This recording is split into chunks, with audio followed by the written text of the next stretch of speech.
Okay, here we go. I have my bookmarks, so now I know. 19th of Cheshvan, and we're going to do, of course, 19 and 20. Very interesting 19. It encapsulates the whole a definition, really, of what Hasidus is, which occasionally I've been looking for, and I'm going to try to remember that it's here. Okay, a response of the Alter Rebbe in Yechidus. He says, this is a short quote of the Alter Rebbe. Hasidus is Shema Yisrael. Okay? And it's going to be just the word Shema. The whole word Shema encapsulates all of what Hasidus is. The word Shema is an acronym for Su'u Merem Enechem. Shim Ben Ayin. Lift up your eyes to the heights. Raise your eyes on high. The verse says Morem, on high. And it doesn't say lift up your eyes to the heavens.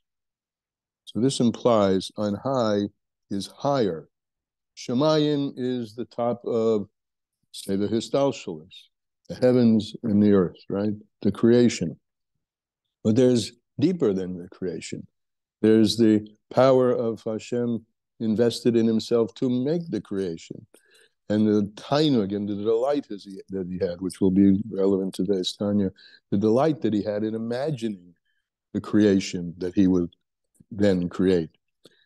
So above that, so it doesn't say Shemayim, it says Morem, higher and higher. So Hasidus is about attaining a level beyond intellect, living from that level which is deeper than intellect, and grasp this. And to grasp this level, which is beyond intellect, intellectually, as the verse concludes, and see. So umeroim, lift up your eyes to beyond intellect, and see what's there with your mind.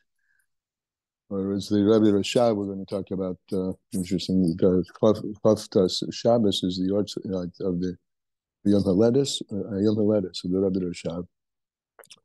And he is the one who said about Bina, about understanding. Other people have said in different words, but he said Bina, understanding is to lahavin dava metoich dava, to understand something from within something else. And he meant to understand that there is that which is beyond your understanding. To really grasp and hold and feel comfortable, and then as a result of that, coming to want that which is beyond your understanding. So that's Chassidus in a nutshell. The Alter Rebbe and the Frierdiker Rebbe tells us to lift up your eyes to beyond understanding and make that part of your understanding. So with that, we'll jump into some Chassidus lessons in Tanya. We're doing 19 and 20 today. 19 begins a new letter on page 198. And over here in the Likutei Amorim begins, letter 29. All right, here we go. Eishes chayla teres baila, right? We've all heard this. We say it every Shabbos. A woman of valor, chayil. Chayil is chayolim, which is an army. A woman who's an army is a crown to her husband. So this is true, on a simple level, and it's also very Kabbalistic. The husband, right, is the paradigm of hashbah, of flowing out, the old style version of the one who's out there in the world, right? That's the father, the husband. But the power for that comes, and that's Chochmah, by the way. Chochmah is the first sphere, which is Mashpia, which flows down into Bina, which is the mother, who's the receiver. But that receiver is really the power behind the throne, so to speak. And she is the crown to her husband.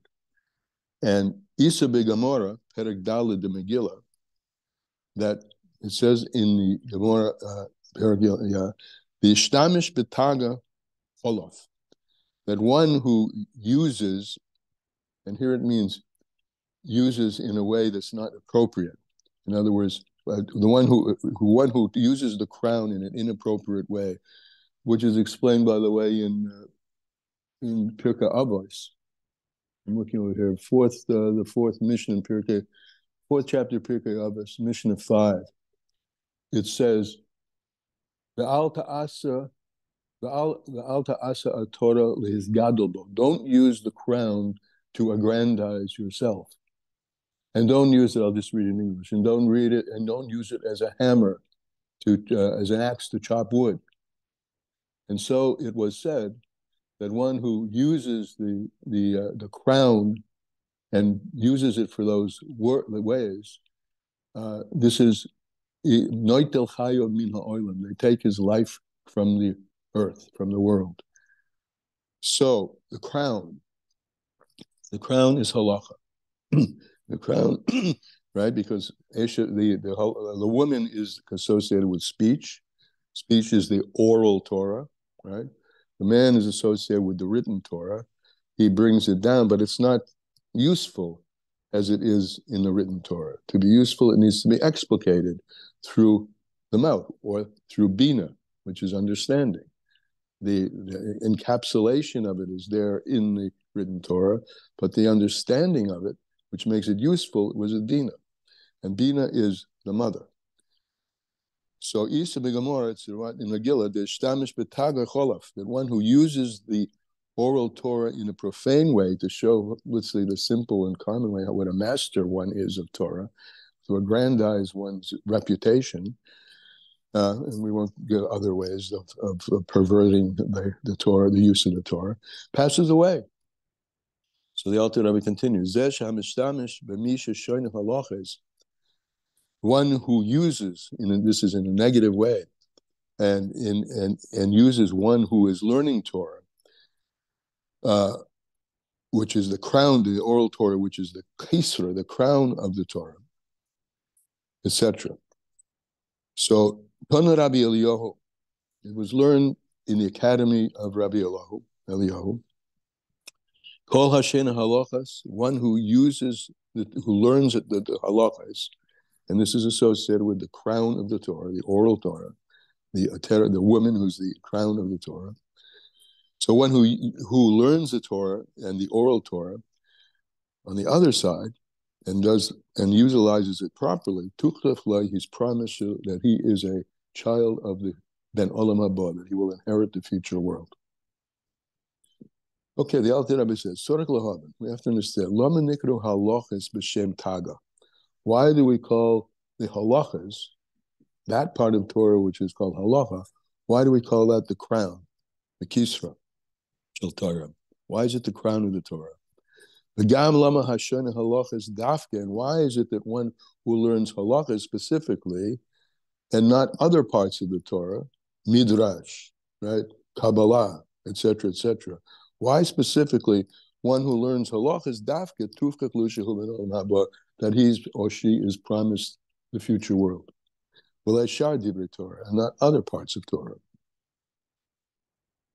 V'chein, likewise, lahabnu Maimon Zal, to understand what our sages said in Perek Yud Aleph Gemara Menachos, afilu leishana adam ela perek echad shachris.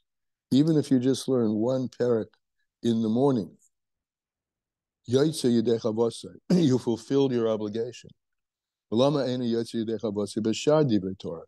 And why is it that you haven't filled your obligation by learning some other part of Torah? Why specifically halachas? One who learns halacha, even one perek halacha, one halacha, even. Fortunately, when we do davening, we do in the first parts of davening, we have a bunch of halachas about peah and a few other things. So you have you can be yotzi because of that, just because it's part of what everybody says in davening. But why halachas? What's the big deal with halachas? That's called Ishes Chayil, the crown, the woman of valor, the woman who crowns it's the crown to the written Torah.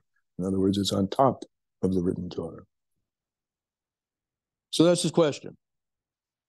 and proceeds now to an answer which goes on for past even what we're going to do for Shabbos. Now I'm going to read fairly quickly, so please interrupt me. There's a lot to cover here, but it's fairly straightforward, I think, but please interrupt. And if I'm not looking up, just take yourself off mute and say something. It's known what the Arizal said. Shekol Adam Yisrael, every Jewish person, Sorek Love B'Gilgulim Rabim, has to come into many incarnations. Yekayim Kol Tariag Mitzvahs HaTorah, in order to fulfill the mitzvahs of the Torah. In thought, speech, and deed. Lahashlim levushe nafshay, and the language that he uses, why is it important? In order to complete the garments of your soul, and to rectify them. That is the language of the Rizal. That there should not be any garment of lacking for your soul. Levad mitzvahs are teluyos b'melech, of course, except for the mitzvah that depends on mitzvahs that depend on a king, which if you're not a king, you're not obligated to do these mitzvahs. Nevertheless, they're still part of the garment. Why? Because shehu moitzi kol Yisrael, because the king moitzi, like when you moitzi somebody with kiddush, he fulfills it for all the Jewish people. Kihu klalas kulam, because he, the king, is the whole generality of the Jewish people. The time is, and the reason that you need these garments is to include all the 613 categories and the powers of the soul. That no faculty of the soul should be lacking a garment. Now what do we need the garment for? But be it in to explain this, why you need the garment. So why you need these garments? And it's explained in the Zohar. We're moving the kol maskil and understood by anyone who understands. Because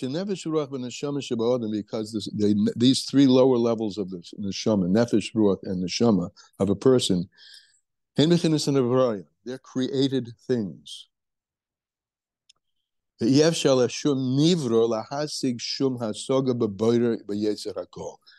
is important. It's impossible for any created thing to grasp, to understand, and to grasp anything about the Creator.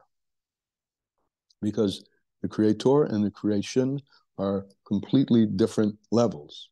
Where does the creation come from? Of course, it comes from the Creator. But it's like saying, and this is also sometimes used in Hasidus, you have a genius and a 4-year-old, both humans, both have seichel, but the distance between them is so great that the genius who speaks in genius talk, in formula like E = mc squared, means nothing to the child. So there's an incomparability between them, between the creation and the Creator. Let's repeat that it's impossible to understand, for any created thing to understand anything, to master anything of the Creator and the one who forms everything, which is the Ein Sof Baruch Hu. He is Ein Sof, without any end, and we are Sof. We are bounded. We are limited creatures. And even after Hashem radiates a light, in other words, he gives an effusion of himself, and not just himself. Even if he lowers himself and radiates a light, and emanates into the Seder of his Stalshalis, many levels, one level after another one, which we've spoken about a lot, through a lot of contractions, and many garments, many strong, meaning containers, which everyone who knows anything about Kabbalah, and which we do now because we've been studying this, knows about lights and vessels. And it's called in that section of the Zohar called Idur Rabba, b'shem Cyrus. These beams of light that the Creator emanates are called hairs, like very thin strands. We could see, it's written by Daniel, it says, The hair of his head is like fine wool. So even then, even when he contracts himself, le kola hanefesh oy haruach b'neshama, there's no ability of this nefesh or the ruach and the neshama, the sabel or the lispel haor, to contain the light, kitayb, which is good, umasikan, which is sweet, umasika or. He can't contain the light. To look and see the sweetness of Hashem. Which are three languages, which are pleasantness, agreeable, and sweetness. You still can't see Hashem directly. We've used this mashal from Chassidus before. You cannot look directly into the sun. So even when the sun is shaded, sunglasses allows you to see something from it, but you're not seeing it. You can't see it directly. But through the lens, even though it's through a lens darkly, and it darkens, you're able to get some of the sense of it, and that's a sense of sweetness, pleasantness, agreeableness, the tainig otzum, ein kates, and endless delight. Meshikosev, as is written in Yeshayahu or in Isaiah, Oz tisanagal Hashem. Through the strands, through the hairs, one can have tainug on Hashem, and have one's thirst be satisfied. Or put it the other way, put it in, and experience a pleasurable thirst, a thirst of delight for Hashem. Loshen socha b'tzoma, which is a language of He will satisfy your thirst. Now, the aim, nevertheless, it's not in one's power. The kabel hanaimis v'aribas atzocha is to receive this sweetness. Shalaitzesim in the talker directly. You can't perceive this directly, because if you were given the ability, not the ability, if you were given the experience of being in direct, straight, unadulterated, direct shine of the light of the Ein Sof, so you would go out of your sheath. And this is also that you shouldn't go out of your sheath, but this batal b'mitzioseh become nullified in your existence, kener avuka, like a candle in front of a torch. And the reason that you can remain in existence and have some pleasure through the hair, through the strand, is because of this seder ha'histalshalis. Yeah, then they're chains down and is drawn down. Just a little bit of light, but derek histalshalis, in a manner of enclothement and dripping down one level after another, or one level after another, with many great contractions, diminutions, until there is created a garment. Just like we've mentioned this in other contexts before, a garment in the winter, a garment protects you from the cold, right? It's chilly, but you're not freezing. So turn that into godliness. The garments of the soul, which are the mitzvahs, which are derived from the halachas, are the garment which allow you to be chilly, but nevertheless to remain in a state where you're not freezing and therefore not collapsing, in order to receive godliness in a manner that we can as created beings. In a lavush, and that's called a lavush. Lavush echad nivra. And that's each particular garment, each mitzvah is a different kind of a garment.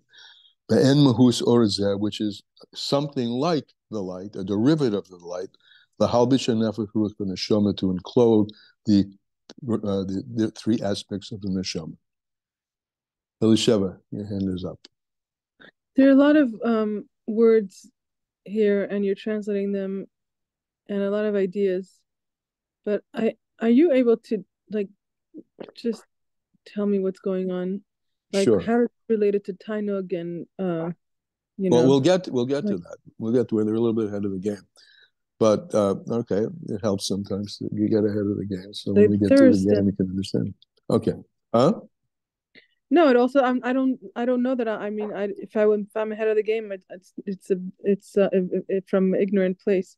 Yeah, okay, that's all And right.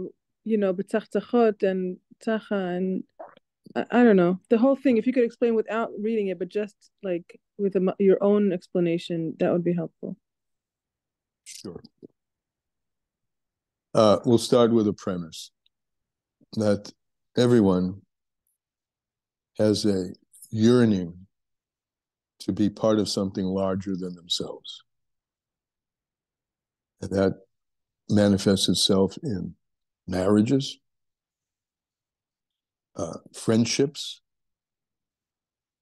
projects, right? To be involved in something bigger than you, and actually to this to forget the you, to go out of yourself.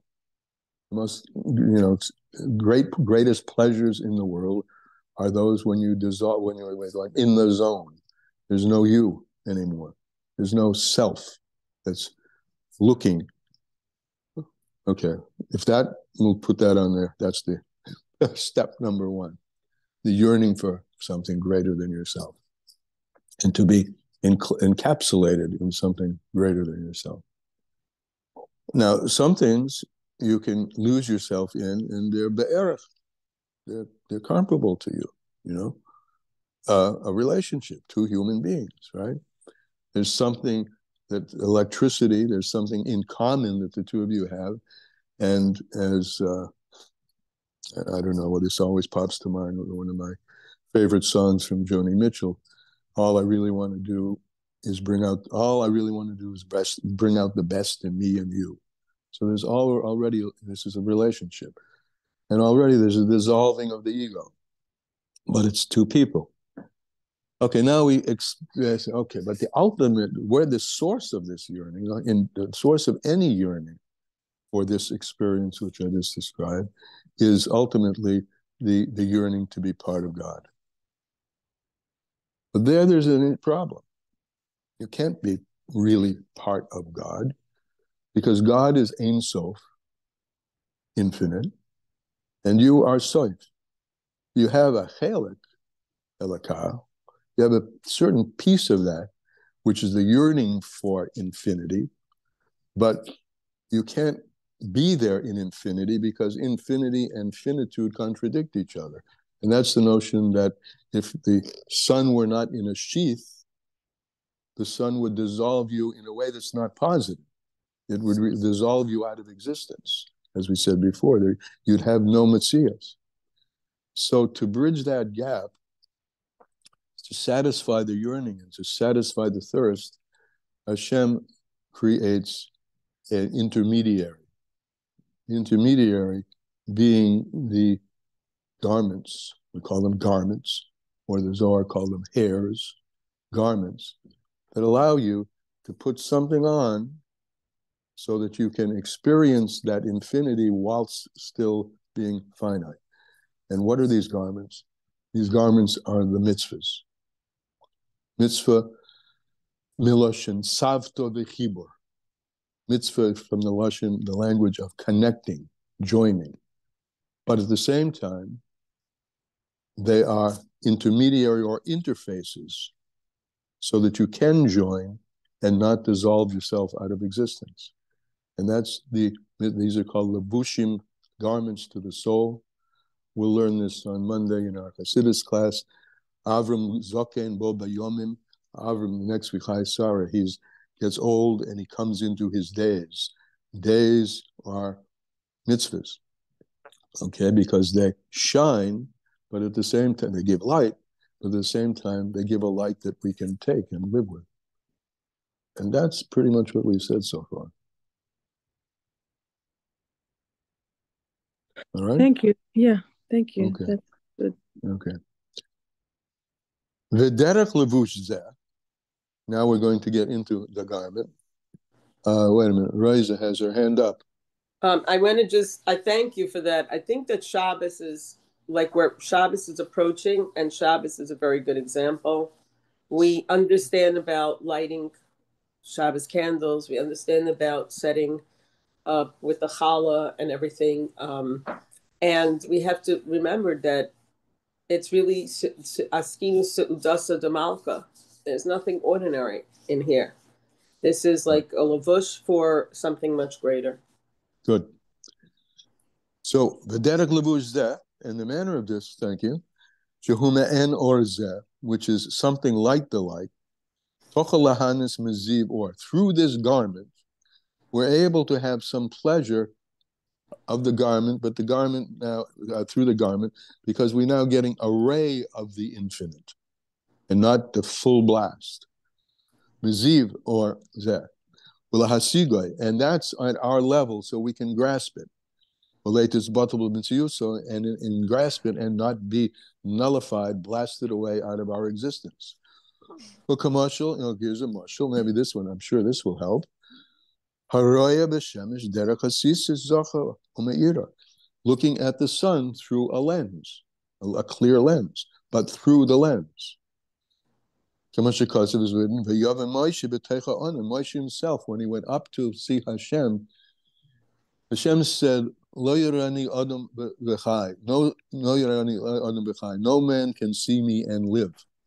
Well, Moshe Rabbeinu went up to Hashem, but he went up in a cloud. And the cloud is the metaphor of the lavush. You saw God, but through a veil, through a darkness, through a cloud. He was enclosed with the garment in this cloud, and he went up.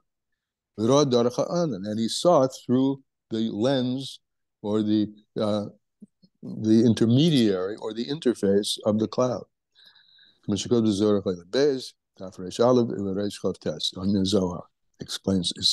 about this. That's today's Tanya. Now Shabbos. This light, which is hidden for tzaddikim in the future, Hanikra b'shem Noyim Hashem, which is called the sweetness of Hashem, and it's called a pleasurable thirst. There's Anug Hashem, to have delight on Hashem, which we, by the way, thank you, Raza, this we say about Shabbos. There's Anug Hashem. V'dalid Moyes Olmin Dechsufim, and the 400 worlds of silver. Kesef, by the way, Kesef is also Nichsof v'gam kolso nafshi, David HaMelech said. Nichsof, desire. The 400 worlds of desire. The 400 pieces of silver. The misangim b'hem tzadikaya. That's what it calls the pleasure that the tzadikim have in the future, which is derivative from the Abramoyah shekel kesef, the 400 shekel, the holy shekel that Avram gave to Ephron to purchase the Machpelah. So now from now on, whenever you see the word kesef, rooted in nichsufo v'gam kolso nafshi, desire and expire. Kesef is people do expire for money, right? They'll do anything for money, right? But desire. And that the little transaction that occurred, remember Abraham Avinu insisted on giving money. Ephraim said, no, take it. No. So that's emblematic of his desire to cling to and be close to the Eibishter. In the Yeshve Ma'ailis and Mederegas Rabbis, Ma'oid Gavea Ma'al Gavea. And there are many, many different levels of closeness and many different interfaces as you rise above and above and above in terms of getting closeness to the source. But a little bit of light which comes down, one level after another, to create this garment, it's the last level of this descending light. The light's coming down. There's the Ein Sof himself. We call him the Ein Sof. Then there's the Or Ein Sof, the light of the Ein Sof, the first emanation of the Ein Sof. And then it comes down and down and down from the world of emanation, which is Atzilus. It becomes Bria, which has now a thickness to it that allows it to, that world to feel something that it's an independent world. And it goes down and down and down, level after level. Each one more external and more sort of on the backside, right? And say that when it's about Moshe Rabbeinu, no one will see my face and live. Another place it says that he saw only from the backside of Hashem, which is itself a mashal for seeing God, but through a lens. derech mashal, in a manner of a mashal. That's what mashalim are all about. Mashalim allow us to understand, but they're not the thing itself, right? So a mashal gives us something of the thing, but it doesn't give us the thing itself. Because of Zoya Daf Reish Ches on the base, and on the base over another page. Umar de Mishtar, and it says in the Zohar, that which remains is just a little trace of what the Ein Sof was or is in his wholeness and awesomeness. So just like in the Neshama, so Adam Yesh Boy Koyach HaTainug, in a person, there is a power of delight in a human. A person has delight from things which give him delight, that he takes delight from. And he gives an example. When a person has a flash of insight, it's pleasurable. When a person has a breakthrough, it's pleasurable. So that breakthrough is a window into that which we don't normally grasp. That's why we call it a breakthrough. It was hidden before, and now suddenly there it is, an innovation. And there's a big pleasure in that. That's a mushal that we're giving for being able to approximate the pleasure of experiencing the Ein Sof itself, but only through a lens or a garment. And it's only the externality and the quote backside of this power and the category of Tainug Shabo, which comes and that becomes the koyach of ratzon. So we have two levels now. By the way, this is all illustrative and explanatory of Eshes Chayil Teres Baila, the woman of valor. The woman is the crown to her husband. We're now getting into two levels of the crown. The delight that a person has empowers or motivates a will to do it. Delight is the inner dimension of the crown, and the will to do it, which derives from that, is the more external level of the crown. And that's what he's talking about now. Bechinas haratzon of the crown. He wants what he wants, what he desires. You want something that doesn't cause you any pain.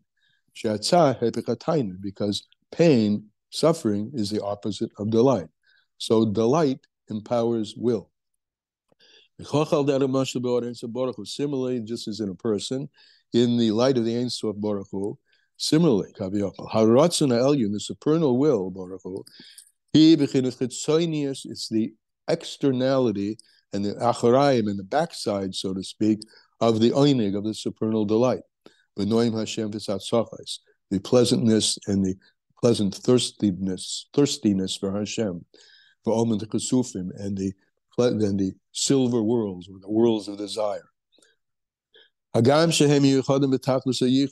though these two, this will and Tainug, are united together, he himself, God, and his will are one. And not like a person. A person's will is one of his or her faculties. In God, he and his will are one. So this brings out, what is his will? His will, where do you know God's will? In his halachas. And where do the halachas take place? In most of them, in physical things. Know that those physical things, those behaviors that we're commanded to do with those physical things are rooted in and are one and invested in and in unity with him himself. They're not derivative. Not like our will, which is a derivative faculty. It's not at all similar, but it's a mashal, right? That our delight drives our will, and similarly, Hashem's delight drives His will, which His will is for the mitzvahs. Even though this is a mashal, and there's no real comparison. The Torah speaks in mashalim, in metaphors, to give it so that we can hear. Whatever we're able to pick up, through metaphors and analogies. And an analogy from the soul of a person, which includes delight and ratzon. now Chachma Bina, and then comes down and down and down. As we see in actuality, when a person, maskil ez seichel chodesh, grasps something, to aha, I get it, something that he couldn't get before, which was niflor, wondrous, beyond his reach. When he gets it, at that moment, at least at that moment, he has a delight from it. A tainig niflor, a wondrous tainig, besichle in his intellect, miklal, from that which is a tainug, so we see that the tainug is higher than seichel. When you get it in seichel, it results in a great delight. So you have the getting it in seichel and the delight. So the delight is much higher than the seichel and the chachma. But the delight is now enclosed. There's our word, enclosed, garment. The delight is enclosed in the seichel, the chachma. And when a person feels the understanding and the wisdom, he gets it, he understands it, well, he also has now the delight in it. Because that delight is enclosed in the wisdom. And that's why Bina, which is the woman in the picture, is called Olam Haba, right? Because it's in Bina where you get it. I don't know, I'm laughing because I remember something Rabbi Ginsburg once told me about women. He said, women get the point. Men don't get the point. They're good at, they can profess, but women get it. And that's what he's talking about. Women get it.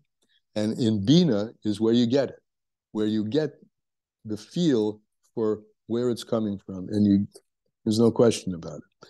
And therefore, Bina is called Olam Haba in the Zohar Kodesh. Shehoya B'chinas is Galus HaChochma, because what's in Bina is the revelation of that which is concealed in Chochma. In Chochma. Im HaTaina, again, with that revelation of what's concealed, what is that which is hidden in Chochma? It's the delight. Hamalubish Bo, which is enclosed in the Chochma. Shemasigim HaTzadikim, which Tzadikim get it in Gan Eden.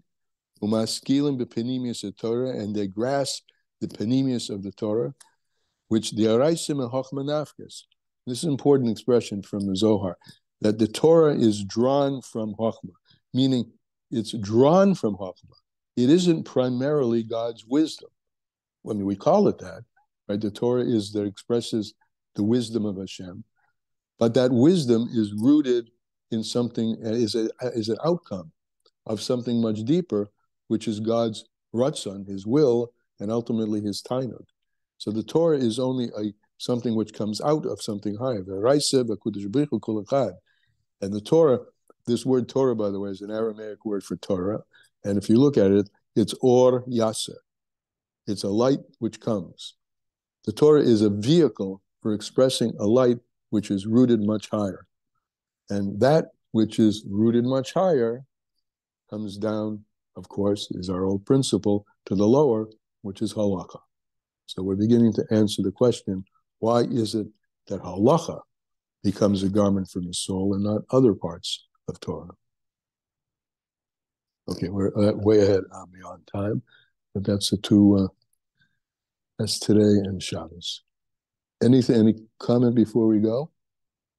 I mean, halacha, again, we always come back to the Midrash and forget the Midrash, Tanchuma, yeah. Al tikra halacha ela halicha. When you see the word halacha, know that it's the same word as halicha, which means going. In order to get going, to get on the road, to get doing what we're supposed to be doing, it's only through halacha. All right, one comment short has to be, Raisa, because I have to go. What? Sorry. Well, you got two comments? Go ahead. Raisa, go ahead. Oh, it's Rivka. Somebody else. Okay, thank you. It's Whoever really short. It's okay, really good. short, and it's just something I've been wanting to say for a while, and I was waiting for us to get back to the issue of halacha, that, like you say about the morning brachas, and Yeah. I know it's really early in New York and wherever you are on the East Coast, but it's important to be able to say the bracha on learning Torah before you learn Torah in the morning. Just like Yeah. it's important to wash Nagelwasser. There's certain priorities, certain steps to take to prepare, because those brachas make a keli and makes us ready and makes us True. it makes it acceptable to do these things. And so thank you very much, and have a wonderful Shabbos. And remember, That's remember that tomorrow is the Rabbi Rashav's day. It almost Big makes me sad that celebration. we don't have enough halachas because it's the You got connection plenty. we have to Hashem. No, I know, but I'm just saying, like, We don't have the Beit HaMikdash. We don't have Kohanim. We don't have for women also. It's there's even less, Well, anyway. there are less obligations, but the mitzvahs are there. Okay, this is the topic we'll return. Someday It's we'll have another a discussion. Well, it's a discussion which is even appropriate for here, because Eshes Chayil Ateres Baila. This is all about women and halacha. So we'll table that, but we'll try to come back to it. Okay. All right, guys. Good Shabbat. Good Shabbat. Sarah Tova, it's your only good news.